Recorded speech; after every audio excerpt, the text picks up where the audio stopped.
हरे कृष्णा। आज चर्चा करने का प्रयास करेंगे 15वें अध्याय के आखिरी श्लोक को। ठीक है। अब ये श्लोक बहुत सुंदर है कि देखिए क्या लिंक है कि भगवान को पुरुषोत्तम जानकर और भगवान की भक्ति शुरू करने पर, जैसे कि हमने पिछले श्लोक में देखा, जानाति पुरुषोत्तमम सर्वविद भजति मां सर्वभावेन भारत। जो बुद्धिमान व्यक्ति में मुझको पुरुषोत्तम भगवान के रूप में जानता है, वो सब कुछ जानता है और मेरी भक्ति करता है। अब प्रश्न होगा कि भगवान की भक्ति हम करना शुरू कर दिए, पर क्या हम सफल हो पाएंगे? भाई जैसे मान लीजिए हम कोई चीज शुरू करते हैं, सबसे पहले एक प्रश्न आता है कि हम जो ये नई चीज शुरू कर रहे हैं, जो चीज हम कर रहे हैं, इससे क्या हमें रिजल्ट मिलेगा? तो जब हम भक्ति कर रहे हैं तो क्या हम भक्ति में सफल हो पाएंगे? क्या हम भगवान का प्रेम हमें प्राप्त हो जाएगा? क्या हम नित्य मुक्त हो जाएंगे भक्ति करने पर? क्या हम सफल होंगे? ये डाउट आता है। तो अब हम उस क्वेश्चन को कि क्या हम सफल होंगे, उसको हम इस श्लोक में सीखेंगे। तो बहुत जबरदस्त श्लोक। ठीक, श्लोक पढ़ते हैं, देखिए।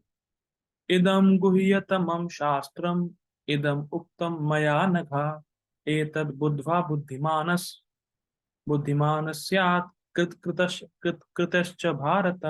यदि गुह्यतमं शास्त्रम् इदम् उक्तं मया नघा एतद् बुद्ध्वा बुद्धिमानः स्यात् कृतकृतश्च भारत।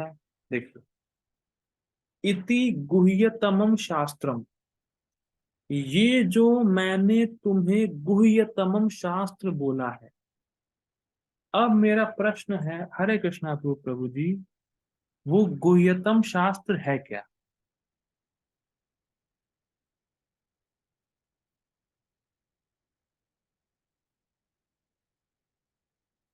ओके, चैट पे लिख रहा है, देखिए देखिए। ये बहुत जबरदस्त है। गुह्यतम शास्त्र है क्या? या हरि बोल। 3 श्लोक। यहाँ पे शास्त्र भगवत गीता नहीं है। ये बात तब समझ में आती है व्यक्ति को जब वो टीका पढ़ रहा होता है। यहाँ पे शास्त्र भगवत गीता नहीं है। कभी कभी लोग सोचते हैं इति गुह्यतमो शास्त्र, मैंने जो भगवत गीता बोली ना, तो मैं गुह्यतम, वो नो, गीता नहीं। जो वेदांत का सार, जो भगवान ने 16 17 18 में त्रिश्लोकी शास्त्र जिसको बोलते हैं, वो भगवान कह रहा है इति गुह्यतमम शास्त्र। तो 3 श्लोक मैंने बोले, इदम उक्तम मयानक। इदम उक्तम मतलब जो मेरे द्वारा तुमसे कहा गया गुह्यतमम शास्त्र। अब मान लीजिए अर्जुन पूछें, आपने मुझसे क्यों कहा? मया नघा, अनघा। अनघा मतलब क्योंकि तुम पाप से रहित हो। ये बात टीका में आएगी कि जो व्यक्ति पापी है, उसको ये शास्त्र नहीं बताना चाहिए। टीका में बात आएगी। लेकिन भगवान कह रहे हैं, हे अर्जुन, तुम पाप रहित हो, पाप से शून्य हो, इसीलिए मैंने तुम्हें इस गुह्यतम शास्त्र को बोला। अच्छा, इससे होगा क्या? एतत् बुद्ध्वा बुद्धिमानस, जो व्यक्ति इसको जान जाता है वो बुद्धिमान हो जाता है। कृत कृतश्च भारत, और वो जो कोई भी साधन करता है उसमें वो सफल होता ही है। कृत कृत का मतलब है जो हम चाहते हैं वो पूरा हो जाना। जैसा हमने सोचा वैसा हो गया, मतलब हम सफल हो गए।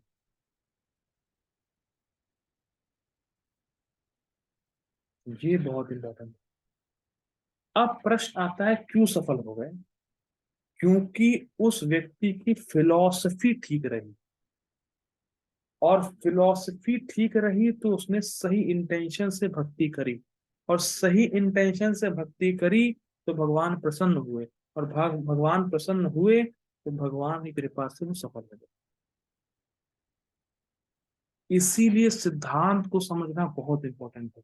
सिद्धांत को सही समझेंगे, सही इंटेंशन से भक्ति करेंगे, सही इंटेंशन से भक्ति होगी, यू आर सक्सीड, आप सफल होंगे।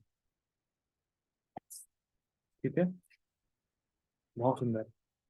प्रभुपाद जी का अनुवाद देखिए। हे अनघा, यह वैदिक शास्त्रों का सर्वाधिक गुप्त अंश है। कौन? 3 श्लोक। ठीक, ठीक, जिसे मैंने अब प्रकट किया है। जो कोई इसे समझता है वह बुद्धिमान हो जाएगा और उसके प्रयास पूर्ण होंगे। Result guaranteed, 100% placement, 100% placement to Golok Vrindavan. जो इन 3 श्लोकों को समझ जाए, 16, 17, 18। और उन 3 श्लोकों का सार क्या है? कि मैं बद्ध जीव हूं, मैं कृष्ण पर आश्रित हूं, मैं कृष्ण का दास हूं, नित्य दास हूं, मुझे उनकी सेवा करनी है, मुझे उनकी सेवा करके भगवान के पास जाना है। जिस व्यक्ति का ये बिल्कुल क्लियर है कि मैं कृष्ण का अंश हूं, कृष्ण का नित्य दास हूं, कृष्ण ही भगवान है, कृष्ण ही मेरे स्वामी है, कृष्ण की भक्ति करनी है, उनके पास जाना है, जो इस बात को जानता है, वो सफल होगा ही होगा, उसमें कोई डाउट नहीं। इतनी सी बात। ठीक। गीता भूषण टीका देखिए। इस ज्ञान को अयोग्य व्यक्ति के समक्ष प्रकाशित नहीं किया जाता है, यह कहने के लिए भगवान इस श्लोक को कह रहे हैं। मतलब किसी अयोग्य व्यक्ति को ये 3 श्लोक जो वेदांत का सार है इसको नहीं बताना चाहिए, इसलिए भगवान कह रहे हैं गुह्यतमम। गुह्यतमम बोला क्यों? क्योंकि जो पापी है उसको ये बात समझ में नहीं आएगी, और गुह्यतमम इसलिए कि जिसको बात समझ में आ गई वो मुक्त हो जाएगा। मैं फिर रिपीट कर रहा हूँ, गुह्यतमम मतलब ये बहुत रहस्यमयी है, तो जो पापी होगा वो समझेगा नहीं, और रहस्यमयी है जो समझ गया वो मुक्त हो ही जाएगा। ठीक है। इस प्रकार संक्षेप रूप से पुरुषोत्तमत्व निरूपक स्त्री श्लोकी शास्त्र को मेरे परम भक्त तुमको मैंने यह ज्ञान कहा। समझिए शब्दों के अर्थ। पुरुषोत्तमत्व निरूपक और त्रिश्लोकी शास्त्र मतलब भगवान कृष्ण ही पुरुषोत्तम है, इस बात को स्थापित करते हैं वो 3 श्लोक, 16, 17, 18। देखिए इस अध्याय का नाम ही पुरुषोत्तम योग है, और भगवान को पुरुषोत्तम साबित ही 16, 17, 18 श्लोक करते हैं। तो कितने ज्यादा इंपॉर्टेंट हैं ये 3 श्लोक, कल्पना नहीं कर सकते हैं। पूरे वेदांत का सार है। ठीक। हे निष्पाप, तुमको अपात्र को यहाँ ज्ञान नहीं देना चाहिए जो तुम्हारे तरह शुद्ध नहीं। अब ये प्रश्न होगा कि अर्जुन की तरह शुद्ध तो भाई प्राय हर कोई नहीं है, तो क्या इसका प्रचार ना करें? तो दूसरों को गीता के बारे में नहीं बताएं क्या? ये प्रश्न होगा। लेकिन सिंपल है, प्रचार बिल्कुल करना चाहिए, लेकिन जो इच्छुक हो उनको करना चाहिए। जो आपकी बात को सुनना चाहते हो, जो आपकी बात पे ध्यान देते हो, उनको प्रचार करना चाहिए। जो सुनने में इंटरेस्टेड नहीं है उन पे टाइम वेस्ट नहीं करना चाहिए। Don't try to create interest, try to catch interest. जो इंटरेस्टेड है उनको बताइए, जो इंटरेस्टेड नहीं है उनको आप छोड़िए। ठीक है। इस ज्ञान को समझकर व्यक्ति को शास्त्रों को इस ज्ञान को समझकर व्यक्ति को शास्त्रों का पूर्ण ज्ञान हो जाता है और उसे साक्षात अनुभव प्राप्त होता है। मतलब शास्त्रों का पूर्ण ज्ञान मतलब कृष्ण से जीव का संबंध क्या है, ये हो गया संबंध तत्व। अभिधेय क्या है, भक्ति। और प्रेम क्या है, प्रयोजन। तो जो व्यक्ति इसको जान गया है उससे सब कुछ आ गया है समझ में। जो ये 3 चीज जाना कि संबंध क्या है मेरा कृष्ण से, और उस संबंध को जागृत करूंगा भक्ति से, और प्रयोजन है मेरे जीवन का कृष्ण प्रेम। तो जिसको ये बात समझ में आती है उसको सब कुछ समझ में आता है, और जब वो भगवान की भक्ति करने लगता है तो उसको भक्ति का अनुभव प्राप्त होने लगता है। ठीक। तो इस प्रकार परम भगवान के संबंध में जो ज्ञान है उसकी प्रशंसा इस श्लोक में की जा रही है। ठीक है, स्पष्ट है। 15वें अध्याय में अब बता रहे हैं बलदेव देव कि 15वें अध्याय का सार क्या है। 15वें अध्याय से हम यह सीखते हैं कि वह व्यक्ति जो बद्ध और मुक्त दोनों प्रकार के जीवों से अलग है, जो दोनों का आधार है और दोनों से श्रेष्ठ है वह भगवान श्री कृष्ण। तो 15वें अध्याय का सार क्या है कि बद्ध जीव है, नित्य मुक्त जीव है, उन दोनों से भगवान श्री कृष्ण अलग हैं, उन दोनों से श्रेष्ठ हैं, और उन दोनों का आधार भगवान श्री कृष्ण, मतलब भगवान श्री कृष्ण ही पुरुषोत्तम है। ये पूरे 15वें अध्याय का सार। ठीक है, तो पहले तात्पर्य देखिए, तात्पर्य तात्पर्य रूपा जी को। भगवान ने यहाँ स्पष्ट किया कि यही सारे शास्त्रों का सार है, और भगवान ने इसे जिस रूप में कहा है उसे उसी रूप में समझा जाना चाहिए। मतलब ये देखिए बहुत इंपॉर्टेंट है कि अगर हमें कुछ ना समझ में आए तो भक्तों से पूछ लेना चाहिए। और इस साधु का स्वभाव है कि जब वो कोई बात सुनता है तो अन्य भक्तों से पूछता है, उसको पढ़ता है और ठीक ठीक समझ के ठीक ठीक बताता है, अपने मन से नहीं बोलता। अगर आपको कुछ नहीं आता है तो आप बोल दीजिए मुझे नहीं पता, लेकिन अपने मन से नहीं बताता, क्योंकि वो जानता है कि अगर मैं अपने मन से बताऊंगा तो गलत ही बताऊंगा, तो बताऊं ही नहीं। ठीक है, इस तरह मनुष्य बुद्धिमान तथा दिव्य ज्ञान में पूर्ण हो जाएगा। दूसरे शब्दों में भगवान के इस दर्शन को समझने तथा उनकी दिव्य सेवा में प्रवृत्त होने से प्रत्येक व्यक्ति प्रकृति के गुणों के समस्त कलमश से मुक्त हो सकता है। मतलब देखिए, दो बातें रूपा जी कह रहे हैं। एक तो गीता की फिलॉसफी को ठीक से समझना चाहिए, और समझ गए तो समझ के केवल बैठना नहीं है, हाँ मैं समझ गया, हो समझ के उसको जीवन में अप्लाई करना है। और जब जीवन में अप्लाई करेंगे तो वहां की सेवा करनी है।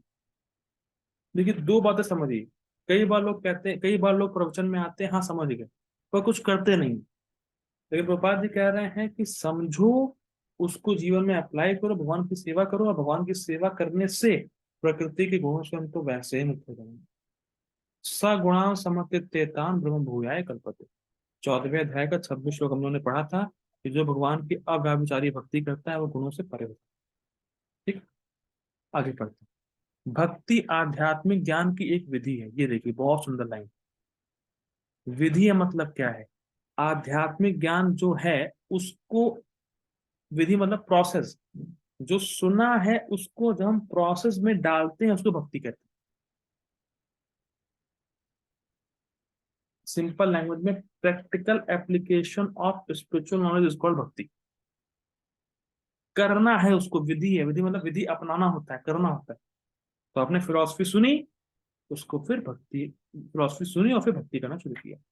ठीक, जहां भी भक्ति होती है वहां भौतिक कलमश नहीं रह सकता, है तो स्पष्ट है।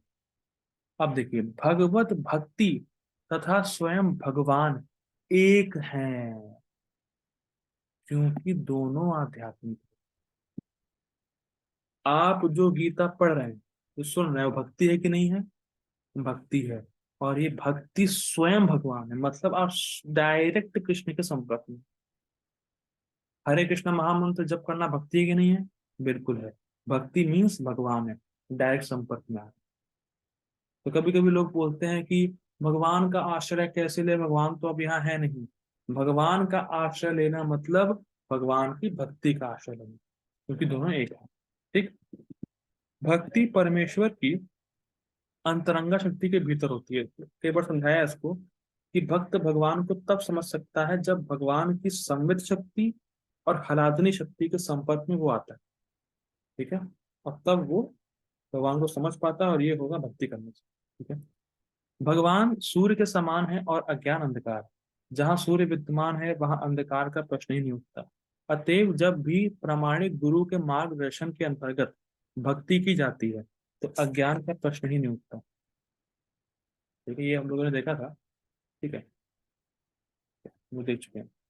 प्रत्येक व्यक्ति को चाहिए कि इस कृष्ण भावना अमृत को ग्रहण करे, और पैसे और पैसे और फेमस बनने के लिए भक्ति करे। यहाँ पे यही लिखा है ना।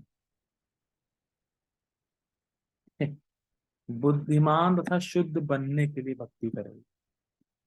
मतलब बुद्धिमान और शुद्ध होने के लिए भक्ति करना, ना कि प्रचलित और पैसा कमाने के लिए भक्ति करना।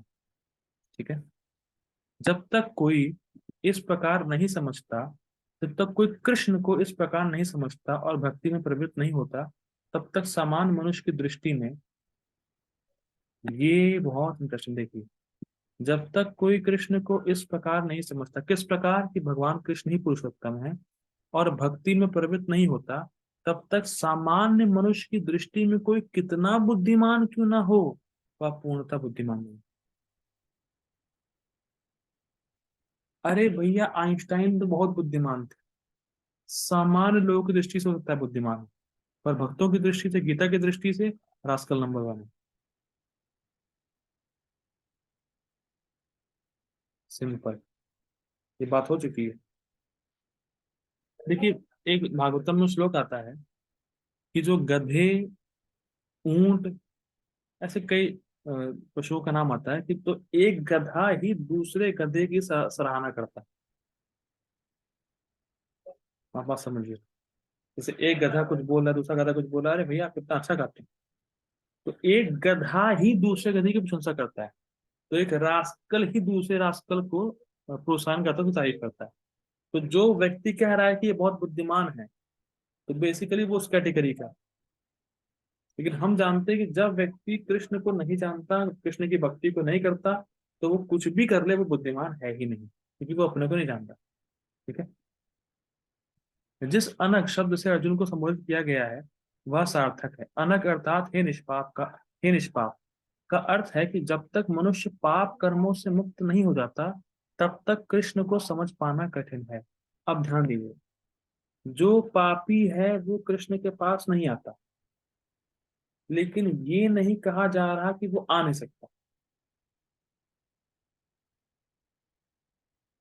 चतुर्विधा भजन्ते माम जनाना, चतुर्विधा भजन्ते माम, अच्छे, आर्तो अर्थार्थी, आर्तो अर्थार्थी, जिज्ञासु, ऐसे करके था, चार प्रकार के सुकृतिवान कृष्ण के पास थे। सुकृतिवान मतलब जो निष्पाप है, इसके जिनके जीवन में पाप नहीं है।